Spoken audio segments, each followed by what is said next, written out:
Hello बच्चों, start करते हैं इलेक्ट्रिक फील्ड का लेक्चर नंबर 10। और इस लेक्चर में हम पढ़ने वाले हैं एक नया टॉपिक जिसका नाम है परमिटिविटी यानी कि विद्युतशीलता।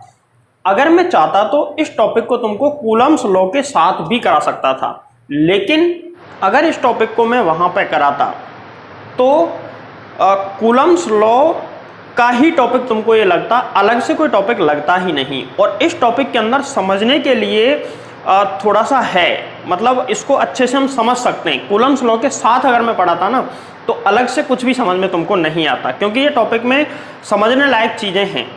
तो अभी स्टार्ट करते हैं परमिटिविटी यानी कि विद्युतशीलता। तो देखो आज का टॉपिक स्टार्ट करते हैं जिसका नाम है विद्युतशीलता।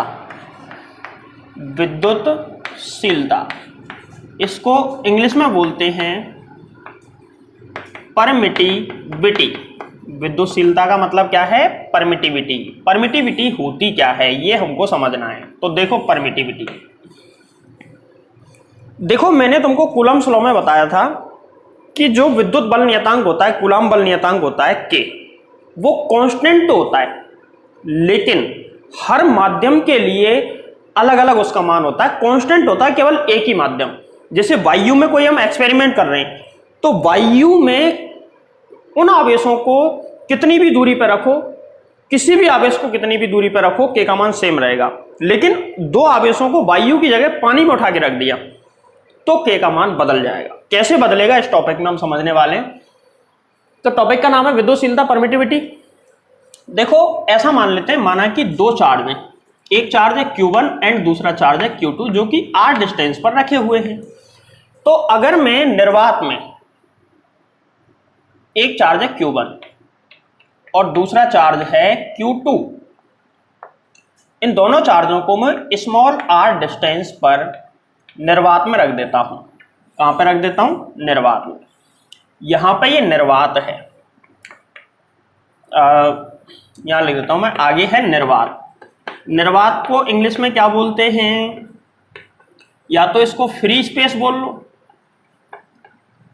या फिर इसको वैक्यूम बोल सकते हैं। या तो इसको फ्री स्पेस या फिर क्या बोलते हैं इसको? वैक्यूम। तो इन दोनों चार्जेस के बीच में जो फोर्स होगा, इलेक्ट्रिक फोर्स, वो कितना होगा? FO लिख देता हूं, O या नॉट कह सकते हैं इसको, FO या F नॉट। F नॉट का मतलब है कि ये फोर्स कहां पर है? निर्वात में। यहां पे आ जाएगा K Q1 Q2 अपॉन में R²। अब देखो K की जगह पे मैं क्या लिख सकता हूं निर्वात के लिए? 1/4πε0 इंटू Q1 Q2 अपॉन में R², इक्वेशन नंबर 1। क्लियर है? अगर इन्हीं आवेशों को मैं, दोनों आवेश हैं वही Q1 और Q2 हैं, एक आवेश Q1 और दूसरा आवेश है Q2, वही डिस्टेंस भी सेम है R, और यहां पे मैं इनको निर्वात में ना रख के किसी मीडियम में रख देता हूं। माना कि ये किसी मीडियम में रखे हुए हैं, मीडियम माध्यम कोई भी हो सकता है। तो यहां पे है मीडियम।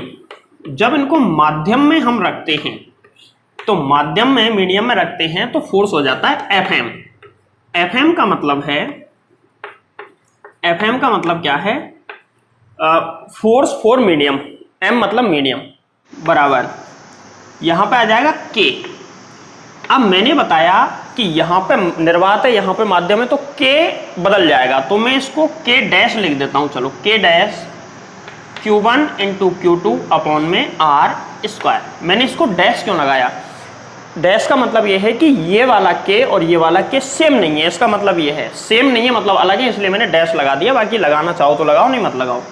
बराबर में क्या आ जाएगा? देखो यहां पे K डैश का मान होगा 1/4πε। यहां पे एप्सिलॉन नॉट, नॉट तो रिप्रेजेंट कर रहा है वैक्यूम को यानी कि निर्वात को, यहां पे एप्सिलॉन का मतलब है मीडियम, माध्यम के लिए, बराबर इनटू में आ जाएगा K1 K2 अपॉन में R², इक्वेशन नंबर 2। ठीक है। अब जैसा कि मैंने बताया कूलम्स लॉ में कि K की वैल्यू बदलने की वजह से, K की वैल्यू बदलने की वजह से फोर्स भी बदल जाएगा। यहां फोर्स अलग होगा, यहां फोर्स अलग होगा। इसका मतलब ये हुआ कि यहां पर F not is equal to F M, मतलब ये दोनों आपस में बराबर नहीं है।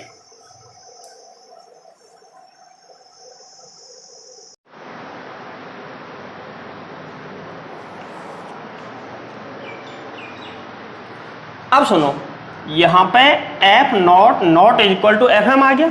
इसके बाद में मुझे एक बात बताओ कि ये दोनों बराबर नहीं है तो क्यों नहीं है। देखो इसमें Q1 Q2 R, Q1 Q2 R, ये तो सेम है दोनों में, बदला तो क्या बदला, एक तो ये और एक ये। इसका मतलब देखो 1/4 पाई 1/4 पाई, ये दोनों अलग हैं, तो एप्सिलॉन नॉट का मान नॉट इक्वल होगा एप्सिलॉन के, मतलब ये भी आपस में बराबर नहीं है। तो ये भी बराबर नहीं है, ये भी बराबर नहीं है। तो जब दो चीज़ें बराबर नहीं होती हैं तो एक उनमें से ज़्यादा होती है और एक कैसी होती है, कम होती है। तो कौन सी ज़्यादा होगी और कौन सी कम, ये हमको पता लगाना है। तो देखो जो विद्युतशीलता है ना, परमिटिविटी, इसकी एक्चुअल डेफिनेशन पे पहले आते हैं, फिर उसके बाद में तुमको बताऊंगा कि इसकी जरूरत क्यों पड़ी। ये तो यहाँ पे पता चल गया कि भाई निर्वात में फोर्स अलग होता है, माध्यम फोर्स अलग होता है, दोनों बराबर नहीं होते। अब तक हमने ये सीखा। अब हम सीखेंगे कि विद्युतशीलता की एक्चुअल डेफिनेशन क्या है। देखो विद्युतशीलता की परिभाषा क्या है। तो विद्युतशीलता देखो, परमिटिविटी, इसकी डेफिनेशन समझो कि जो विद्युतशीलता है ना, ये गुण होता है। विद्युतशीलता क्या होती है, एक गुण। विद्युतशीलता क्या है, एक गुण। किसका गुण, माध्यम का। निर्वात में तो होता ही नहीं है, माध्यम का।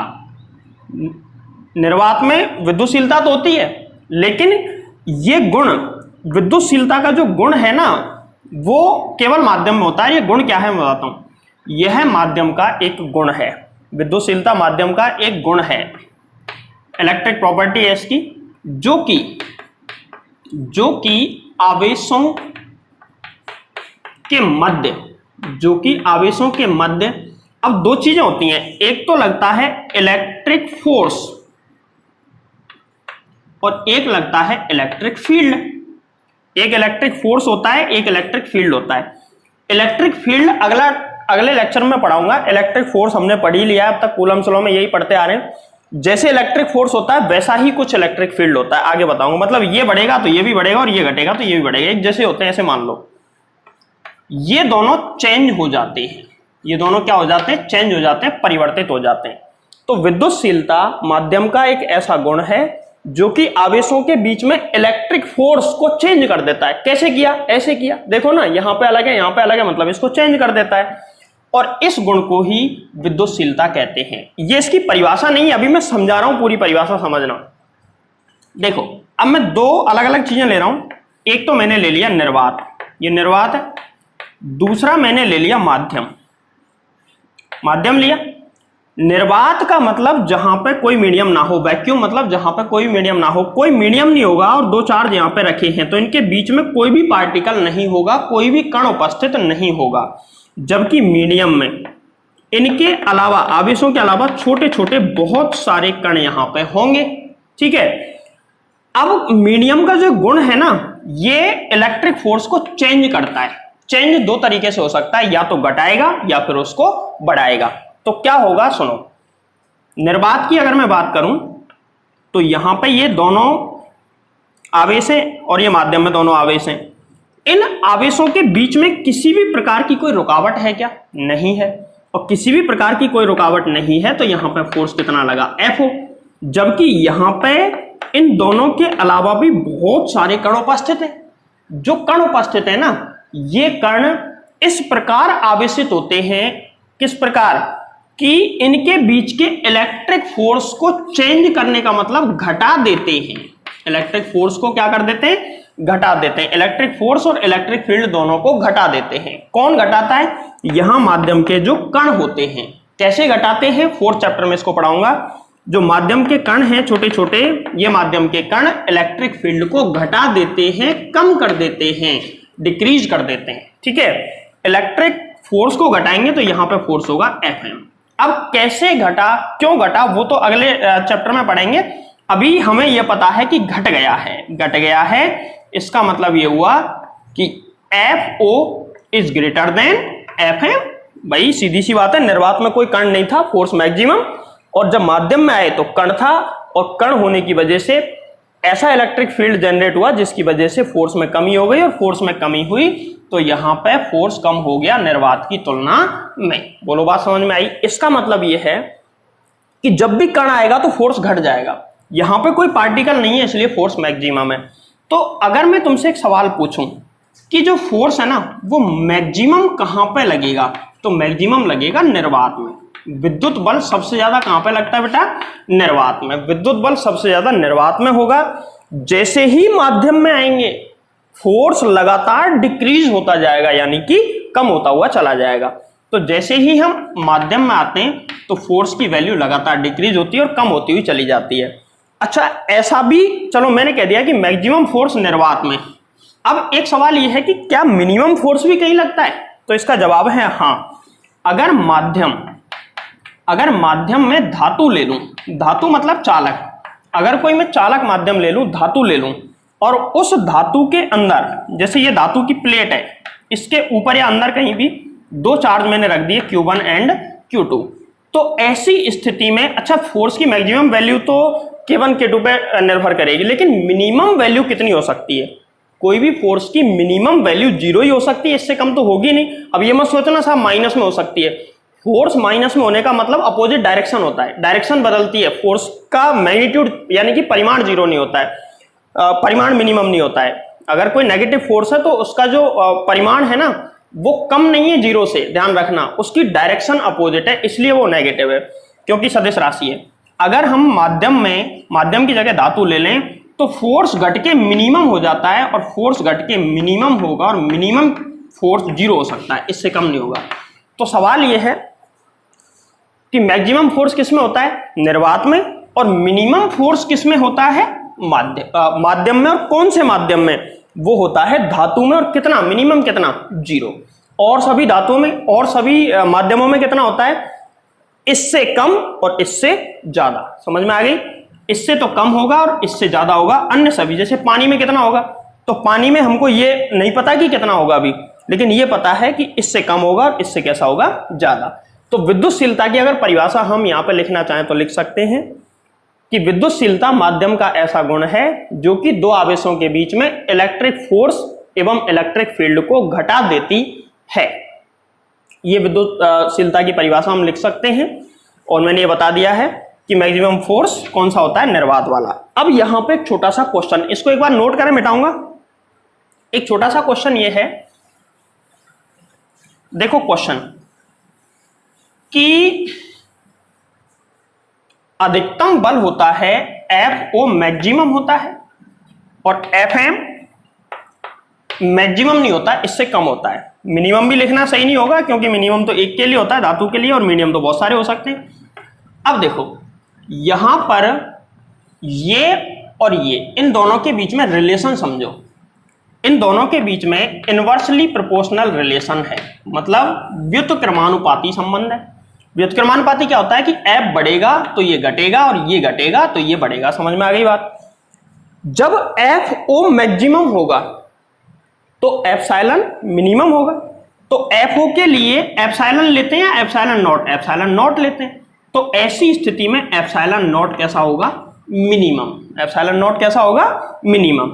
और मीडियम के लिए एप्सिलॉन लिया जाता है जो कि एप्सिलॉन नॉट से अधिक होगा, जो कि एप्सिलॉन नॉट से कैसा होगा? अधिक। क्यों? अब सुनो, FO क्या है? निर्वात में फोर्स, जो कि कैसा होता है? मैक्सिमम। इसका मतलब दो आवेशों के बीच निर्वात में फोर्स अधिकतम होता है। क्यों अधिकतम होता है? क्योंकि निर्वात की विद्युतशीलता सभी माध्यमों से कम होती है। निर्वात की विद्युतशीलता सभी माध्यमों से कैसी होती है? कम। तो बोलो बात समझ में आई? अब किसी भी माध्यम की निकालेंगे हम, किसी भी माध्यम की विद्युतशीलता हम निकालेंगे तो हमेशा निर्वात से कैसी आएगी? ज्यादा। निर्वात से कैसी आएगी? ज्यादा। और किसी भी मीडियम में फोर्स निर्वात से कैसा आएगा? कम। एप्सिलॉन नॉट, अच्छा देखो, निर्वात का कोई प्रकार होता है या फिक्स है? एक ही होता है निर्वात। निर्वात का मतलब जहां कोई माध्यम नहीं है, और ऐसी तो एक ही जगह हो सकती है, उसको निर्वात बोलते हैं, और ऐसा इसका कोई प्रकार नहीं है। एक ही है और एक ही है तो उसका कांस्टेंट एक नंबर भी होगा, एक फिक्स संख्या भी होगी, और उसका मान होता है 8.85 इंटू 10 की पावर -12। मात्रक इसका मैंने निकलवाया था पिछले लेक्चर में, कूलाम स्क्वायर अपॉन में न्यूटन इंटू मीटर स्क्वायर। ठीक है, बोलो यही होता है नहीं होता? क्लियर है बात? ये एप्सिलॉन नॉट की वैल्यू होती है, इसका मान होता है। अब मैं तुमसे पूछूं कि एप्सिलॉन का मान कितना होता है भाई? एप्सिलॉन का मान ये तो पता है कि एप्सिलॉन नॉट से अधिक होगा, लेकिन कितना होगा एग्जैक्ट हम नहीं कह सकते। क्यों नहीं कह सकते? क्योंकि माध्यम ये तो फिक्स है, एक ही होता है, लेकिन ये एक नहीं होता, माध्यम अनेक हो सकते हैं। अनेक मतलब पानी भी एक माध्यम है, धातु भी एक माध्यम है, वायु भी एक माध्यम है, ग्लिसरीन भी एक माध्यम है, और भी बहुत सारे माध्यम इसी तरीके से हम ले सकते हैं। तो जैसे ही माध्यम अलग अलग होंगे, सबके लिए इसका मान अलग अलग आएगा। अब जैसे देखो, लेकिन ये कंफर्म ध्यान रख लेना कि एप्सिलॉन नॉट का मान सबसे कम होता है, एप्सिलॉन का मान हमेशा एप्सिलॉन नॉट से अधिक आएगा। अब जैसे कोई माध्यम है 1, उस माध्यम के लिए एप्सिलॉन का मान आ गया 8.85 इंटू 10 की पावर -11। तो मैं तुमसे पूछना चाहता हूं कि यह मान इससे ज्यादा है कम है? कौन सा ज्यादा है इनमें से? ये कम है, और ये कैसा है? अधिक है, ज्यादा है। समझ में आ गई बात? क्योंकि -11 है, -11 है, ध्यान रखना। अगर किसी माध्यम के लिए ये भी हो सकता है 9 इंटू 10 की पावर -10, किसी माध्यम के लिए 8.27924 इंटू 10 की पावर -13, ये भी हो सकता है। तो एप्सिलॉन का मान हर माध्यम के लिए कैसा होगा? अलग अलग। लेकिन अच्छा, ये नहीं हो सकता, ये नहीं हो सकता, क्योंकि 10 की पावर -8.85 -11 या -10 -9 जो भी है, ये सब हो सकता है, इससे कम नहीं होगा। ठीक है ना? तो एप्सिलॉन के मान, ये सब एप्सिलॉन के मान हो सकते हैं, लेकिन ध्यान रखें एप्सिलॉन के ये सब मान सभी के सभी कैसे होंगे? इससे ज्यादा होंगे। कैसे होंगे? इससे ज्यादा। अब सुनो, क्या हम सभी माध्यम, कितने माध्यम है दुनिया में? बहुत सारे माध्यम हैं। क्या हम सभी माध्यमों के लिए इतने सारे मान याद रख सकते हैं क्या? तो इसका जवाब है नहीं रखे जा सकते। तो इसीलिए हम एक ऐसी नई भौतिक राशि का इन्वेंशन करेंगे यहां पर, जिसका नाम है आपेक्षिक विद्युतशीलता। उसका नाम क्या है बेटा? आपेक्षिक विद्युतशीलता। और उसको किससे व्यक्त करते हैं? देखो, निर्वात की विद्युतशीलता एप्सिलॉन नॉट, माध्यम की एप्सिलॉन, और इसको व्यक्त करते हैं एप्सिलॉन आर, यानी कि रिलेटिव परमिटिविटी। क्या बोलेंगे इसको? Relative permittivity. Epsilon R, R का मतलब है रिलेटिव, एप्सिलॉन मतलब परमिटिविटी। इसको एप्सिलॉन आर से डिनोट करते हैं। अब इस टॉपिक को पढ़ेंगे कि रिलेटिव परमिटिविटी होती क्या है और इसका फायदा क्या है। इसका फायदा क्या है इसको पढ़ने से हमको। तो देखो, अगले टॉपिक पे आते हैं, जो कि है आपेक्षिक विद्युतशीलता, रिलेटिव परमिटिविटी। इसको किससे डिनोट करते हैं? एप्सिलॉन आर से। इसको किससे व्यक्त करते हैं? एप्सिलॉन आर से। इसको एप्सिलॉन आर से व्यक्त करते हैं। इसका एक नाम और भी होता है, और वो नाम है इसका परावैद्युतांक, डाई इलेक्ट्रिक कांस्टेंट। क्या बोलते हैं इसको? Dielectric constant. तो इसके दो नाम होते हैं, एक तो है आपेक्षिक विद्युतशीलता, रिलेटिव परमिटिविटी, और दूसरा एक नाम इसका परावैद्युतांक यानी कि डाई इलेक्ट्रिक कांस्टेंट, और एप्सिलॉन आर से इसको डिनोट करते हैं। ठीक है? तो देखो ये क्या होता है। देखो, किसी भी माध्यम की परमिटिविटी एप्सिलॉन, और किसी निर्वात यानी कि फ्री स्पेस की परमिटिविटी एप्सिलॉन नॉट, ये होती है। अब यदि मैं किसी भी माध्यम की रिलेटिव परमिटिविटी निकालना चाहूं तो वो कैसे निकालेंगे?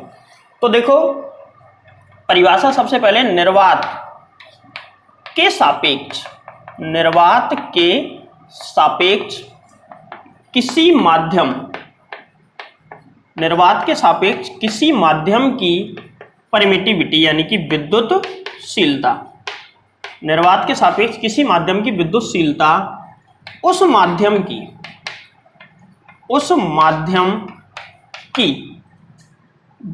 आपेक्षिक विद्युतशीलता कहलाती है। मतलब यह है किसी मीडियम की हमको परमिटिविटी निकालनी है, तो कैसे निकालें? निर्वात के सापेक्ष यानी कि फ्री स्पेस के सापेक्ष अगर हम उसकी परमिटिविटी निकाल दें तो वो होगी उस मीडियम की रिलेटिव परमिटिविटी। और कैसे निकाली जाती है? उसका फॉर्मूला होता है एप्सिलॉन आर बराबर, किसी मीडियम के लिए एप्सिलॉन आर बराबर होता है एप्सिलॉन अपॉन में एप्सिलॉन नॉट। मतलब क्या है, मतलब ये है कि देखो एप्सिलॉन आर निकाल रहे हो तुम तो ये होगा एप्सिलॉन अपॉन एप्सिलॉन नॉट। मतलब ये है कि उस माध्यम की परमिटिविटी जिसकी हम रिलेटिव परमिटिविटी निकाल रहे हैं अपॉन में निर्वात की परमिटिविटी। अब देखो निर्वात की जो परमिटिविटी है वो तो कांस्टेंट होती है और उस माध्यम की अगर हमको ये पता है एप्सिलॉन तो हम उस माध्यम के लिए रिलेटिव परमिटिविटी यानी कि एप्सिलॉन आर निकाल सकते हैं। तो दोनों का भाग लगा देंगे, ये हमको पता होना चाहिए, ये कांस्टेंट होता है, इसमें इसका भाग लगा के निकल जाता है। इसको मैं ऐसे भी लिख सकता हूं क्या, एप्सिलॉन बराबर epsilon not into epsilon R. देखो कई बच्चों का ये सवाल था, जनरली होता है कई बच्चों का सवाल कि साहब हम भूल जाते हैं, कई बार तो इसको उल्टा लिख देते हैं, कई बार सीधा। तो इसकी एक आसान तरीका बताता हूं। यहां पर तीन चीजें हैं, epsilon, epsilon not, epsilon are.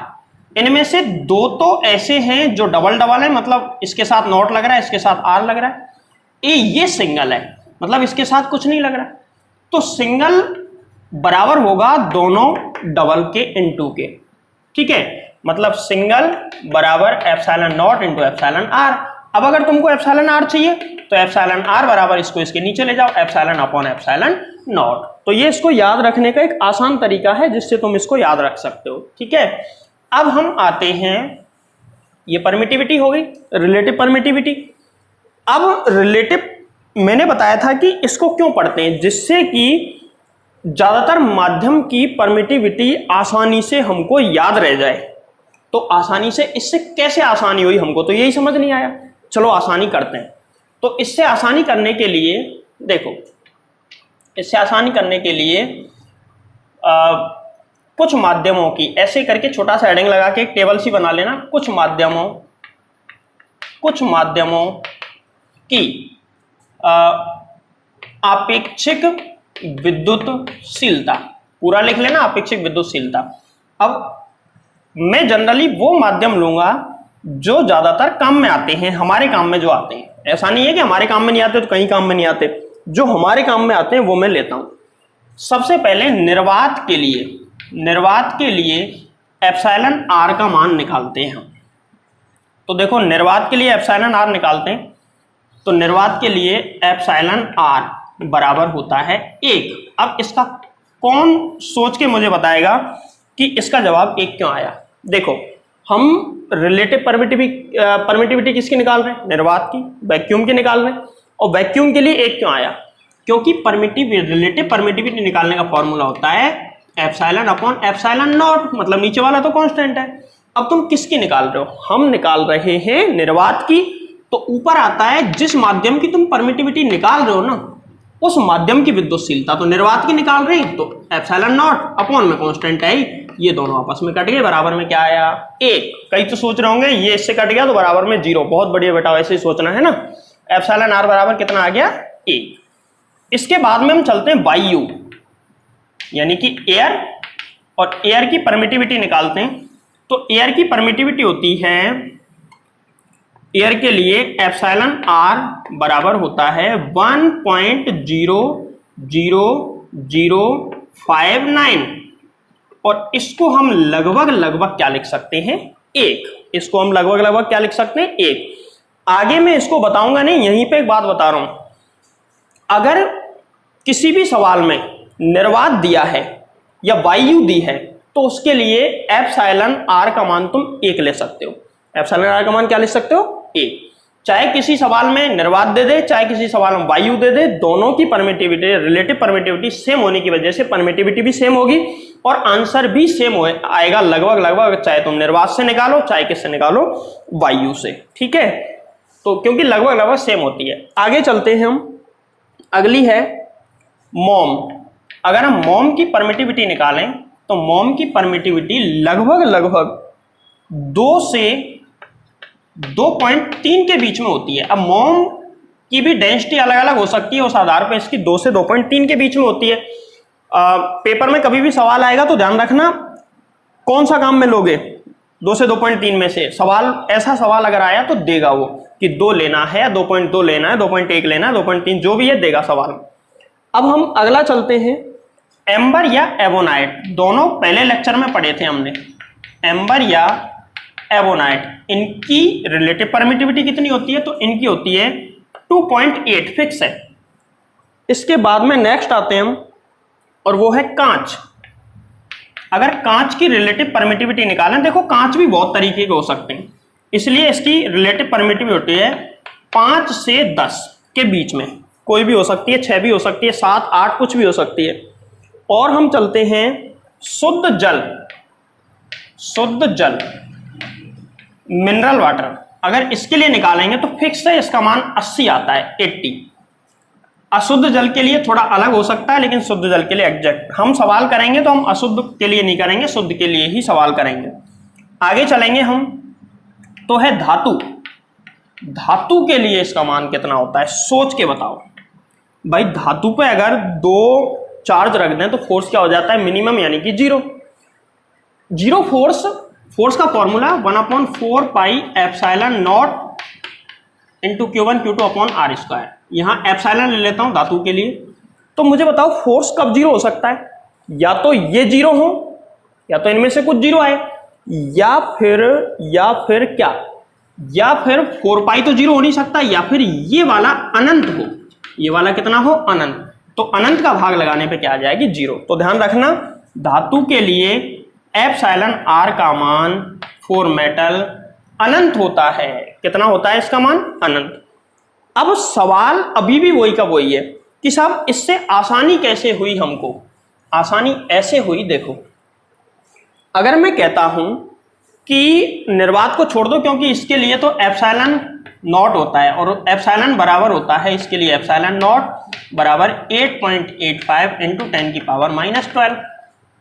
अगर मैं पूछूं इसके लिए कितना होगा, तो इसके लिए भी लगभग हम यही कह सकते हैं, कोई ज्यादा अंतर नहीं है।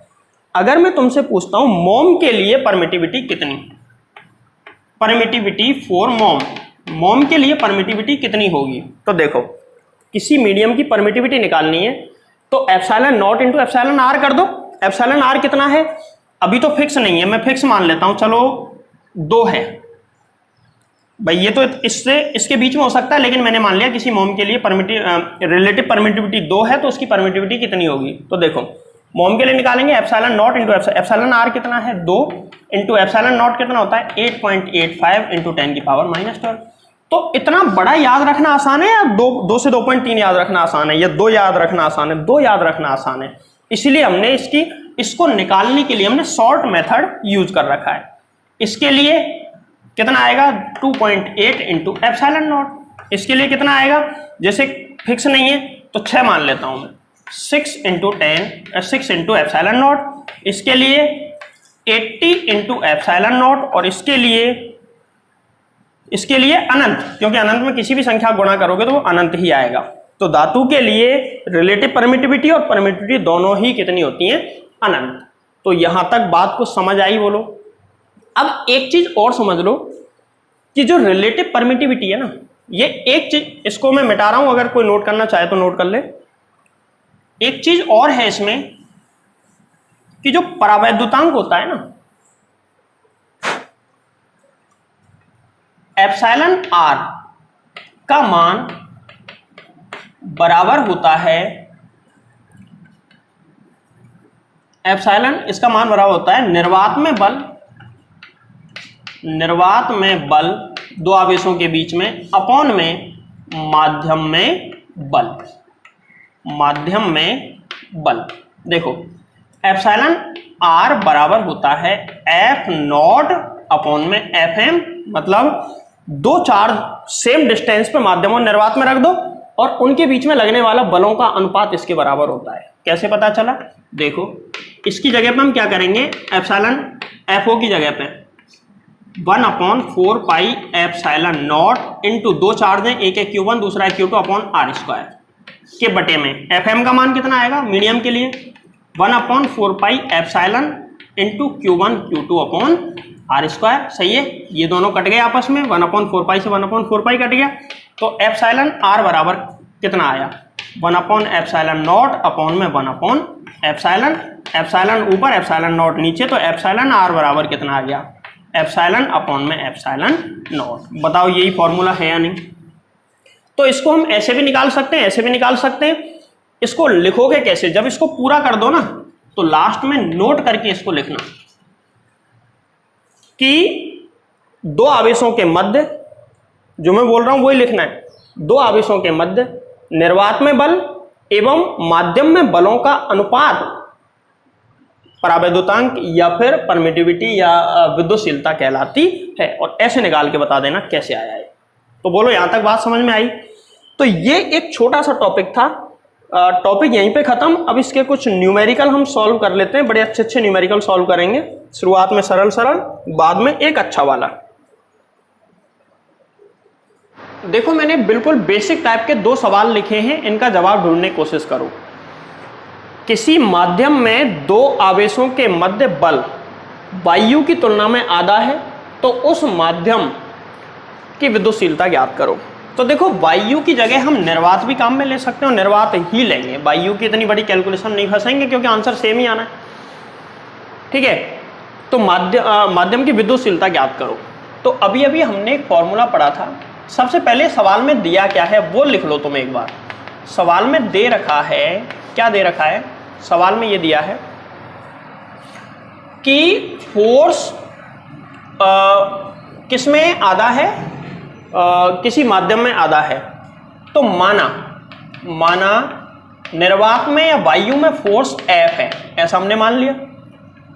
तो माध्यम में जो फोर्स होगा ना Fm बराबर कितना होगा? F/2, इसका आधा है। क्लियर है बात?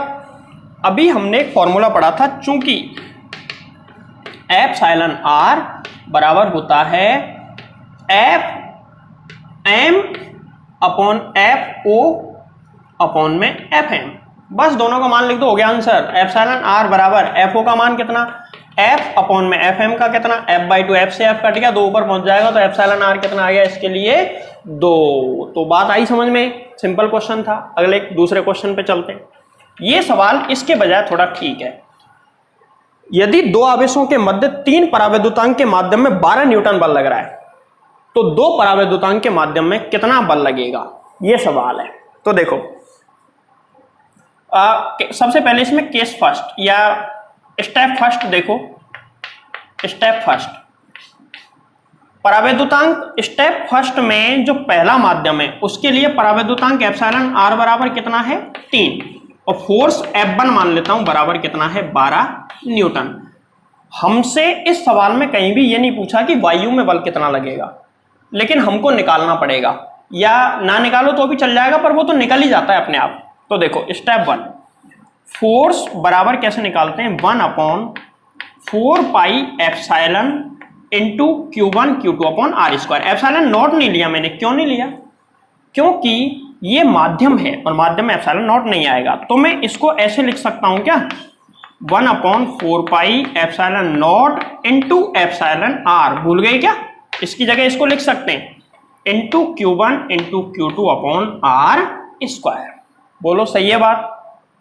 अब देखो जो इतना मान है इसकी जगह पे तो मैं k लिख सकता हूं क्योंकि k बराबर 1/4 पाई एप्सिलॉन नॉट।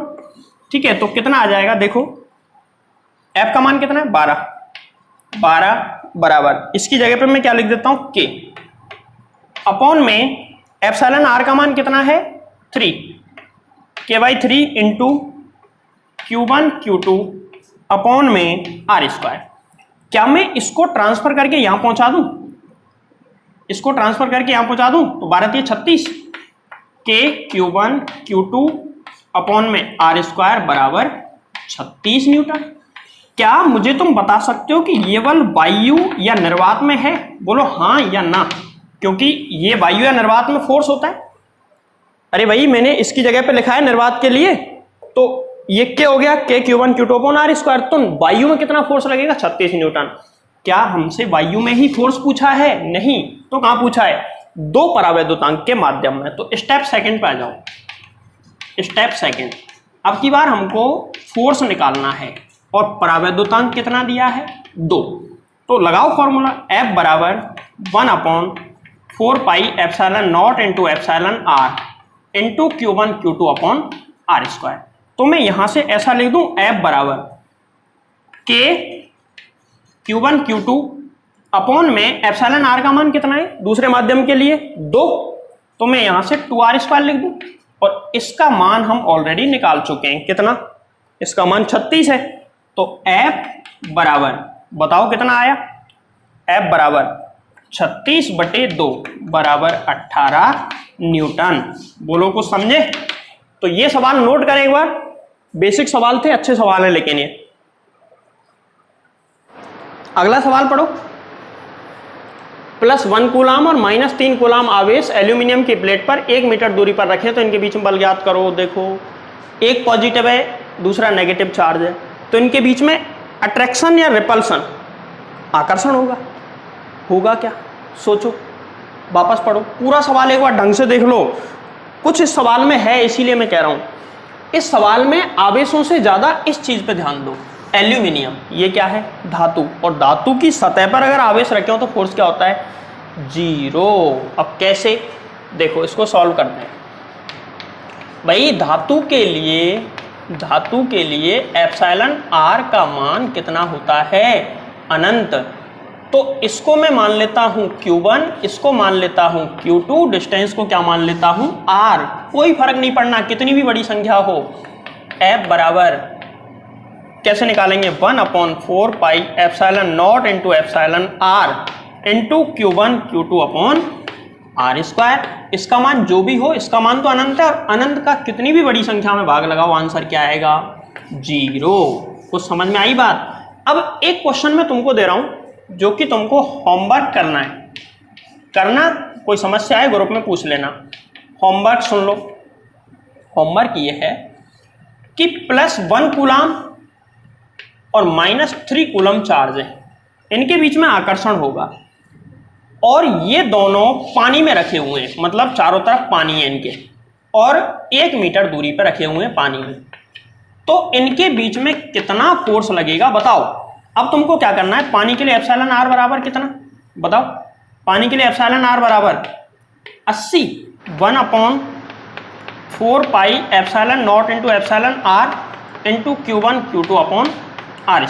ठीक है, अब तुम क्या करोगे? F बराबर एप्सिलॉन नॉट का मान मत लिखना यहां, नहीं तो बहुत बड़ी कैलकुलेशन हो जाएगी। तुमको क्या करना है भाई? ये किसका मान है? पूरा K का, और K का मान कितना होता है? 9 × 10⁹ अपॉन में epsilon R into Q1 Q2 upon R²। समझ गए ना बात को? तो एप्सिलॉन आर की जगह यहाँ पे क्या लिख देंगे? 80। Q1 Q2 तुमको दे रखे हैं, R दे रखा है, कैलकुलेशन करना, ये इससे कट जाएगा। जो भी आंसर आए मुझे बताना कमेंट करके जरूर। देखो, एक सवाल पढ़े, बोर्ड पे लिखा हुआ है, और ये जो सवाल है ना, इस सवाल के लिए ही एक्चुअल में पूरा लेक्चर था, क्योंकि अब तक तो हमने कोई सवाल थोड़ी किए। वो सवाल थे क्या? ये सवाल है, और इस सवाल को ज्यादातर टीचर सिर्फ उसी तरीके से कराते हैं जो बुक में दे रखा है, और वो ऐसा तरीका है जो समझ में नहीं आता, रटने में आता है, लेकिन क्योंकि उसमें सीधा फॉर्मूला दे रखा है, पता ही नहीं कहां से आया। तो मैं इसको वैसे नहीं करवाऊंगा, मैं इसको बिल्कुल बेसिक से करवाऊंगा। ना तो तुमको किसी फॉर्मूले की जरूरत पड़ेगी, और वो फॉर्मूला तुम इस तरीके से प्रूव भी कर सकते हो। समझ में आ रही है बात? तो मैं तुमको बिल्कुल बेसिक से करवाऊंगा, अच्छे तरीके से। इस सवाल में एक चीज याद रखना, जैसे जैसे मैं इसको सॉल्व करवाता जाऊं, साथ साथ नोट करते जाना, क्योंकि इसको कई बार मिटाना पड़ेगा, बड़ा सवाल है। ठीक है, तो देखो, एक बार सवाल को ढंग से पढ़ो, 3-4 बार सवाल पढ़ लेना, 3-4 बार में सवाल आधा समझ में आएगा तुमको। देखो, 2 समान आवेशित गोलों को बराबर लंबाई की डोरियों से बांधा गया है। ऐसे बहुत सारे सवाल किए हमने कि 2 रस्सियां बांध दी, रस्सियों से वो आवेश लटका दिए, और वो ऐसे प्रतिकर्षित हो जाते हैं, मतलब दूर हट जाते हैं, और वो कह रहा है कि साम्य अवस्था में 30 डिग्री कोण बने। वो लटकाया गया है, डोरियां साम्य अवस्था में है, 30 डिग्री कोण बनाती हैं। जब इतने घनत्व के द्रव में, पहले तो वायु में था, फिर उसको लिक्विड में डुबो दिया, तो भी कोण 30 डिग्री रहता है, वो बदलता नहीं है। तो द्रव का परावैद्युतांक, जिस लिक्विड में हमने डुबोया, कोण नहीं बदला, तो बताओ उस लिक्विड की डाइलेक्ट्रिक कांस्टेंट या परावैद्युतांक उस लिक्विड का कितना था, ये हमको निकालना है। तो देखो, इस सवाल को सॉल्व करने से पहले जो इसमें दिया है ना, वो मैं सबसे पहले लिखूंगा, और पहले इसमें 11वीं क्लास का कॉन्सेप्ट काम में आएगा, इसलिए 11वीं का कॉन्सेप्ट समझाऊंगा, फिर 12वीं के लिए सवाल को हम पढ़ेंगे। तो देखो, सबसे पहले जो दे रखा है, डोरियों की लंबाई समान लंबाई की डोरी है तो एल मान लो, वैसे जरूरत पड़ेगी नहीं। साम्यावस्था में 30 डिग्री कोण बनाती हैं। तो यहाँ पे जो कोण है ना, उस कोण को मैं अपनी मर्जी से 2 थीटा मान रहा हूँ। 2 थीटा बराबर 30 डिग्री। अब तुमको आगे पता चल जाएगा 2 थीटा क्यों माना, क्योंकि मैं इसको थीटा मानता तो वो आधा आधा होने पर थीटा बाई 2 लेना पड़ता, कैलकुलेशन बढ़ेगी। कोई मतलब नहीं है, 2 थीटा मान लो, क्योंकि वैसे भी इसका कोई काम नहीं है, सिर्फ मानना ही है।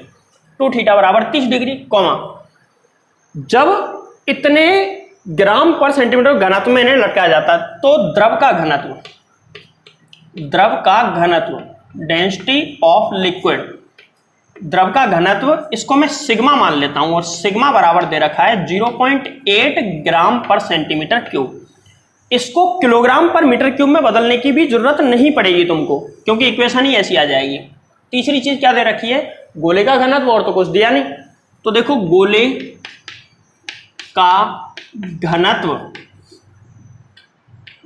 घनत्व, इसको मैं रो मान लेता हूं, और रो बराबर कितना है 1.6 ग्राम पर सेंटीमीटर क्यूब। इसको मैंने रो मान लिया और इसको क्या माना है मैंने, सिग्मा। अब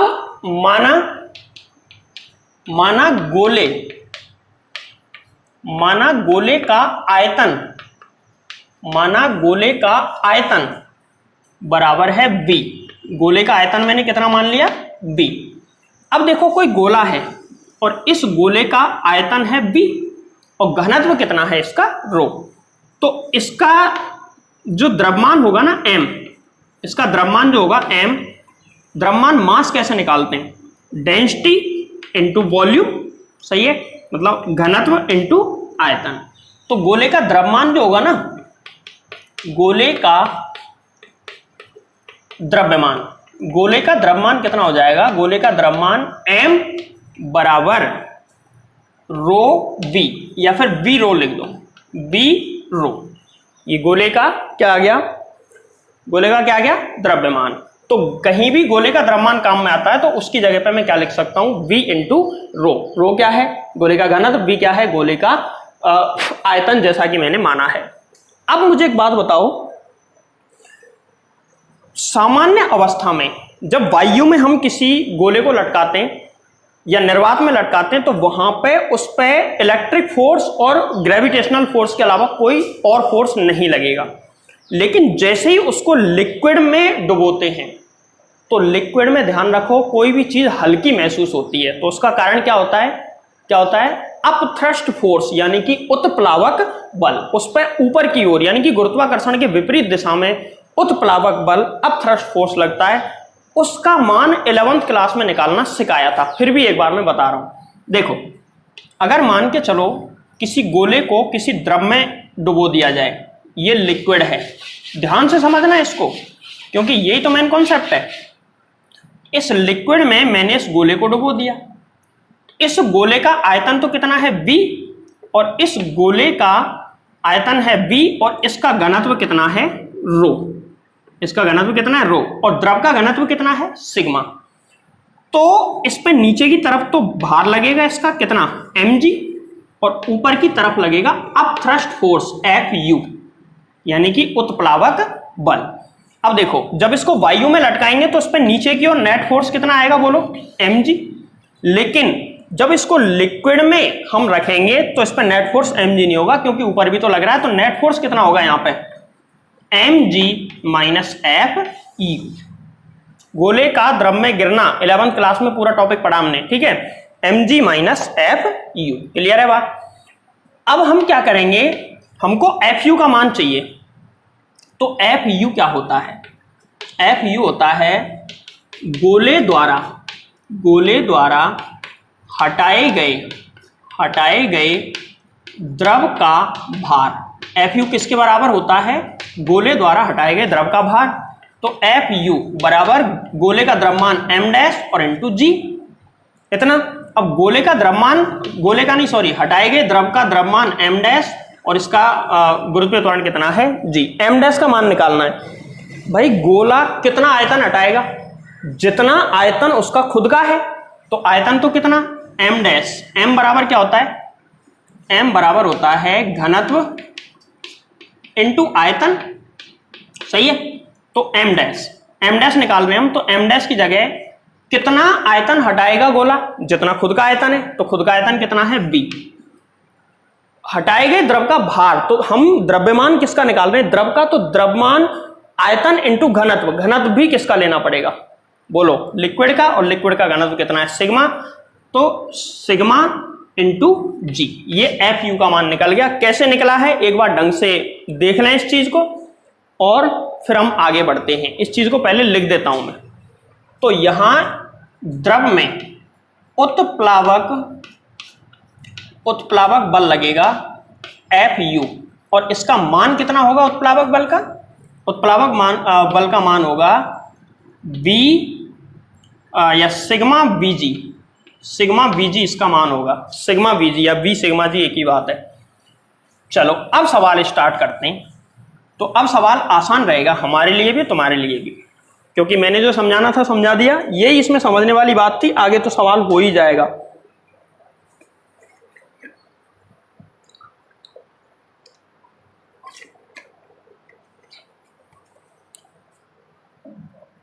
चलो देखो, दो स्टेप में इसको डिवाइड करते हैं। स्टेप फर्स्ट, वायु के लिए, जब वायु या फिर इसकी जगह निर्वात भी कह सकते हैं, तो वायु में ये हमने यहां पर डोरियों को लटकाने के लिए कुछ लगा लिया, और इस जगह पर डोरियां लटकाएंगे तो बीच में सीधी लाइन खींच देता हूं मैं, ऊर्ध्वाधर वर्टिकल लाइन खींच दी है। अब एक डोरी तो इधर लटका दी, सही है, और दूसरी डोरी इधर लटका दी। अब वो कह रहा है कि दोनों के बीच का कोण 30 डिग्री है। दोनों के बीच का कोण कितना डिग्री है, 30 डिग्री। ढंग से समझना सवाल को, पूरा कोण मैंने 2 थीटा माना है, तो आधा आधा कितना हो गया थीटा, और थीटा 2 थीटा बराबर 30 डिग्री, इसीलिए मैंने इसको 2 थीटा माना था, थीटा बाई 2 ना लिखना पड़े हमको। और इनके बीच की दूरी मैं इसको x मान लेता हूं, कुछ दी नहीं है लेकिन अपनी मर्जी से मैंने इसको क्या मान लिया बोलो, x। अब पहली लाइन पढ़ोगे कि दो समान आवेशित गोले, तो दोनों पे आवेश कैसा है, समान, और दो समान आवेशित गोले दोनों समान हैं, इसलिए दोनों का द्रव्यमान भी कितना, m। इस वाले गोले पर भार कहां पे लगेगा, नीचे की ओर। कितना भार लगेगा भाई, mg, समझ में आई बात। और प्रतिकर्षण बल इधर लगेगा, ऐसे तो कई सवाल मैंने करा दिए, प्रतिकर्षण इधर लगेगा, कितना प्रतिकर्षण होगा कोई बताएगा। इसको मैं चलो FO मान लेता हूं निर्वात के लिए, बाद में इसका मान निकाल लेंगे। और ऊपर की तरफ हम घटक करेंगे, इधर होगी टेंशन, तनाव होगा। ये कोण थीटा है, तो जेड शेप में ये वाला कोण भी थीटा होगा। टी का घटक करो, टी कॉस थीटा, और इधर इसका घटक करेंगे तो कितना, टी साइन थीटा। अब संतुलन अवस्था का प्रतिबंध लगा दो, टी के घटक हो गए, मतलब टी खत्म, घटक ही बचे केवल। तो संतुलन अवस्था में देखो, संतुलन अवस्था यह कहती है कि नेट फोर्स 0, नेट फोर्स तभी 0 होगा जब आमने सामने वाले फोर्स एक दूसरे को बैलेंस कर दें। मतलब टी साइन थीटा बराबर होना चाहिए FO के, सही है, टी साइन थीटा बराबर FO, ऊपर नीचे वाले भी बराबर करो, टी कॉस थीटा बराबर mg। यहां पे एक काम करते हैं, टेंशन तो हमको निकालनी नहीं है, तनाव नहीं निकालना, तो हम इनका भाग लगा लेते हैं। जब इनका भाग लगाएंगे तो क्या आ जाएगा बताओ, भाग लगाने से टी कट गया, टेन थीटा बराबर आ गया FO अपॉन में mg, और यही हमको रुक जाना है। इक्वेशन नंबर डाल दो 1। Step first complete. अब स्टेप सेकंड पे आते हैं। सेकंड स्टेप में देखो, स्टेप सेकंड, अब की बार इन डोरियों को लिक्विड में डालना है। तो देखो ऐसे है, डोरियां ऐसे हैं, लिक्विड में डालो इनको, तो एक यहां पे ऐसे आ जाएगा और दूसरा ऐसे आ जाएगा। इनके बीच की डिस्टेंस कितनी होगी अभी विचार करेंगे इस पे। ये थीटा तो ये भी थीटा, क्योंकि सवाल में कहा गया है कि कोण नहीं बदलता, यही तो मेन कॉन्सेप्ट है सवाल का। यहां कोण नहीं बदलता, पहले 30 था तो अभी भी 30 है। जब ये कोण नहीं बदला तो रस्सियों की लंबाई भी तो बदलेगी नहीं, ये नहीं बदला तो ये थोड़ी बदलेगा, तो ये भी कितना आया बोलो, x। यहां पे भी ये वाली डिस्टेंस कितनी हो जाएगी बोलो, x। यहां पे चार्ज q है तो यहां पे भी चार्ज q, क्योंकि चार्ज तो बदलता ही नहीं है, मास भी सेम ही होगा, इसका मास m तो इसका मास m। अब यहाँ पे फोर्स निकालते हैं हम, कौन कौन से फोर्स किधर लगेंगे। देखो नीचे की साइड में इस पे फोर्स होगा mg, क्लियर। इधर इस पे फोर्स होगा FL। क्यों लिखा है FL, यहाँ पे तो FO लिखा, क्योंकि अब की बार ये पूरा प्रोसीजर लिक्विड के अंदर चल रहा है। मैं इसको लिक्विड के अंदर डाल देता हूं, लो पूरे सिस्टम को, ये पूरा सिस्टम लिक्विड के अंदर आ गया, ठीक है। लिक्विड में फोर्स होगा FL, L फॉर लिक्विड, ठीक है। अब इस पे ऊपर की तरफ तनाव T, या फिर कुछ अलग लिखूं, यहां पे टेंशन T है तो यहां पे भी T ही होगी या बदल जाएगी, तो इसका जवाब है बदल जाएगी, T डैश होगी। क्यों होगी T डैश भाई, क्योंकि यहां पे इन दोनों, यहां पे तो ये दो ही फोर्स लग रहे थे तब तनाव T था, यहां पे फोर्स बदल जाएगा। मतलब ये कि यहां पे एक फोर्स ऊपर की तरफ भी लगता है और ये फोर्स है Fu, यानी कि उत्प्लावक बल गुरुत्वाकर्षण के विपरीत दिशा में लगता है। तो जब ये वस्तु एक तरीके से लिक्विड में जाके हल्की हो जाएगी तो रस्सी पे तनाव कैसा होगा, कम। तो कितना कम होगा इसका हमारे पास कोई जवाब नहीं है, चाहे तो बाद में सॉल्व कर लेंगे, लेकिन ये हमको कंफर्म पता चल गया कि यहां तनाव T है तो यहां T से कैसा होगा, कम होगा। समझ में आ गई बात। अब देखो T डैश के घटक करो, इधर घटक कितना T डैश, ये कौन थीटा आ जाएगा same, T dash cos theta, और इधर इसका घटक T डैश साइन थीटा। समझ में आई बात। अब संतुलन अवस्था यहां भी है तो प्रतिबंध लगा दो। तो देखो संतुलन, चलो अब स्टेप फर्स्ट को मिटा रहा हूं मैं, एक बार उतार लें इसको ढंग से, मिटा दूं, चलो। यहां पे ये फॉर्मूला याद रखना है, मैं इधर लिख देता हूं, F0 अपॉन में mg बराबर tan थीटा, ये इक्वेशन फर्स्ट थी, ठीक। चलो स्टेप 1 को मिटा दिया, इसकी संतुलन अवस्था का प्रतिबंध लगाओ। तो संतुलन अवस्था में दाएं वाला बल कितना है, T डैश साइन थीटा बराबर होगा FL, फोर्स इन लिक्विड, और इधर ऊपर की तरफ दो बल है, नीचे की तरफ एक है, तो जो ऊपर है वो जुड़ जाएंगे, नीचे वाले के बराबर हो जाएंगे। तो कितना आएगा, T dash cos theta plus FU बराबर mg। क्या मैं इसको ऐसे लिख सकता हूं, T डैश कॉस थीटा बराबर mg माइनस FU, क्लियर है। अब इस इक्वेशन और इस इक्वेशन दोनों को डिवाइड कर लो, चाहो तो इक्वेशन डाल देना 1 2 3 4 5 जो भी डालो, इनको जब भाग लगाएंगे तो T डैश से T डैश कटेगा, तो क्या आएगा, tan थीटा बराबर FL अपॉन में mg माइनस FU। देखो tan थीटा के दो मान आ गए हमारे पास, समीकरण नंबर 2, पहले भी tan थीटा का मान आया था और अभी भी tan थीटा का मान आया है, क्लियर है बात। tan थीटा 2 है तो दोनों को बराबर करने पर समीकरण 1 व 2 से, चलो 1 और 2 समीकरण को बराबर करो तो क्या आएगा, उधर तो था tan थीटा का मान FO अपॉन में mg, इधर कितना है FL अपॉन में mg माइनस FU। अब सबके सब जितनी भी चीजें हैं उनके मान रखते जाओ, सवाल सॉल्व हो जाएगा। स्टेप सेकंड को मिटा रहा हूं, चलो देखो स्टेप सेकंड को मिटा दिए। अब यहां पे देखो इस इक्वेशन को हम आगे बढ़ाते हैं तो क्या आएगा, FO अपॉन mg, सबके मान FO निर्वात में जब था तो फोर्स कितना था, तो फोर्स होगा 1 upon 4 pi epsilon not into Q square upon R square, क्योंकि दोनों चार्ज सेम ही तो थे और डिस्टेंस r की जगह x मानी थी हमने तो x स्क्वायर। इसके बटे में क्या आएगा, ये तो FO का मान हो गया अपॉन में mg, m का मान, तो मैं यहाँ पे v रो g लिख देता हूं भाई, m की जगह v रो इंटू g बराबर FL लिक्विड में force 1 upon 4 pi epsilon not into epsilon r, क्योंकि वहां पे मीडियम है लिक्विड, या तो एप्सिलॉन लिख दो, एप्सिलॉन की जगह पे हम इसको लिख देंगे इंटू क्यू स्क्वायर अपॉन में आर स्क्वायर। अब इसमें भाग लगाओ किसका, mg माइनस FU, m की जगह वापस v रो g माइनस और FU का मान कितना, सिग्मा bg, ठीक, या v सिग्मा g कुछ भी लिख दो, 1/4 पाई एप्सिलॉन नॉट से 1/4 पाई एप्सिलॉन नॉट, इससे ये कट जाएगा और इधर से बीजी कॉमन आके इधर से बीजी कट जाएगा, काट लेना इनको। क्या आंसर आएगा देखो, इधर तो बचा 1/1 रो बराबर इधर से क्या बचा 1/एप्सिलॉन आर और नीचे क्या बचा रो माइनस सिग्मा। ठीक है, हमको एप्सिलॉन आर निकालना है तो इसको ट्रांसफर करके इधर ले आओ। एप्सिलॉन आर बराबर आ जाएगा रो अपॉन में रो माइनस सिग्मा। हो गया सवाल।